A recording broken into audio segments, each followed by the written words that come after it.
जय शिव पार्वती की। धर्म कर्म जीवन में आप सभी का स्वागत है। भगवान शिव और माता पार्वती की कृपा आप सभी पर सदा बनी रहे। आज हम बात करेंगे गणगौर पूजन के बारे में। गणगौर पूजन क्या होता है, यह त्योहार क्यों मनाया जाता है और इसकी पूजन विधि और इसका महत्व क्या है।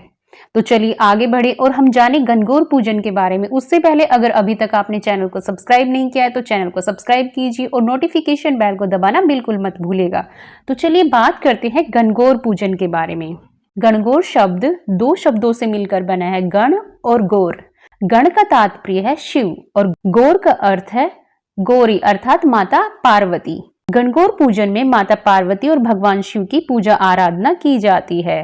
वास्तव में गणगौर पूजन मां पार्वती और भगवान शिव की पूजा और आराधना का ही दिन है। शिव पार्वती की पूजा का यह पावन पर्व पति पत्नी के आपसी स्नेह और साथ की कामना से जुड़ा हुआ है।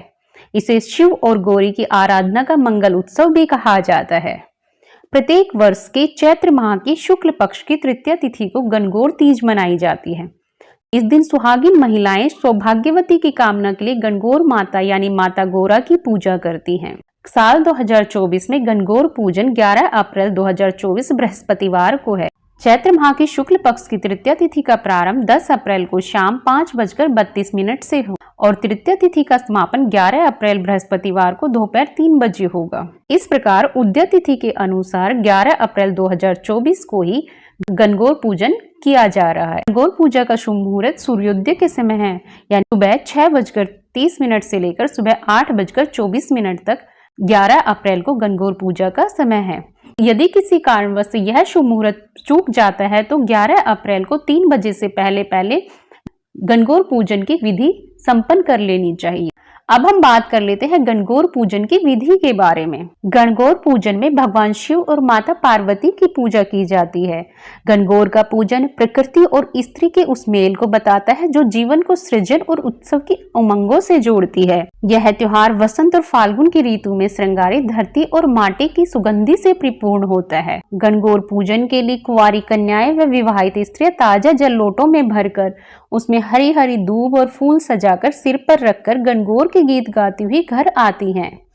इसके बाद शुद्ध मिट्टी के शिव स्वरूप ईसर और पार्वती स्वरूप गौर की प्रतिमा बनाकर चौकी पर स्थापित करती हैं।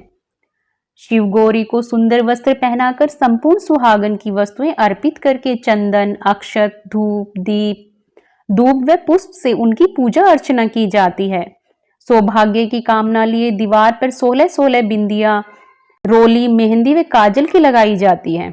एक बड़ी थाली में चांदी का छल्ला और सुपारी रखकर उसमें जल, दूध, दही, हल्दी, कुमकुम घोलकर सुहाग जल तैयार किया जाता है। दोनों हाथों में दूब लेकर इस जल से पहले गणगौर को छींटे लगाकर फिर महिलाएं अपने ऊपर सुहाग के प्रतीक के तौर पर इस जल को छिड़कती हैं। अंत में मीठे गुणे या चूरमे का भोग लगाकर गणगौर माता की कहानी सुनी जाती है। तो यह थी गणगौर पूजन की विधि। अब हम बात करते हैं गणगौर पूजा का महत्व। यह वह समय है जब चैत्र नवरात्रि का पर्व धूमधाम और हर्षोल्लास से मनाया जा रहा है। चैत्र नवरात्रि के तीसरे दिन यानी चैत्र मास के शुक्ल पक्ष की तृतीया तिथि को ही गणगौर मनाया जाता है। गणगौर का त्योहार स्त्रियों के लिए अखंड सौभाग्य प्राप्ति का पर्व है। विवाहित स्त्रियां इसे अपने पति की मंगल कामना और अखंड सौभाग्य का वरदान पाने के लिए मनाती हैं। अविवाहित कन्याएं गौर माता से मनचाहा वर पाने की मनोकामना के लिए 16 दिन गणगौर की पूजा करती हैं। शास्त्रों के अनुसार मां पार्वती ने भी अखंड सौभाग्य की कामना से कठोर तपस्या की थी और उसी तप के प्रभाव से भगवान शिव को पाया।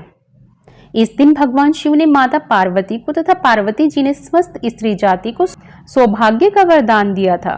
माना जाता है कि तभी से इस व्रत को करने की प्रथा प्रारंभ हुई।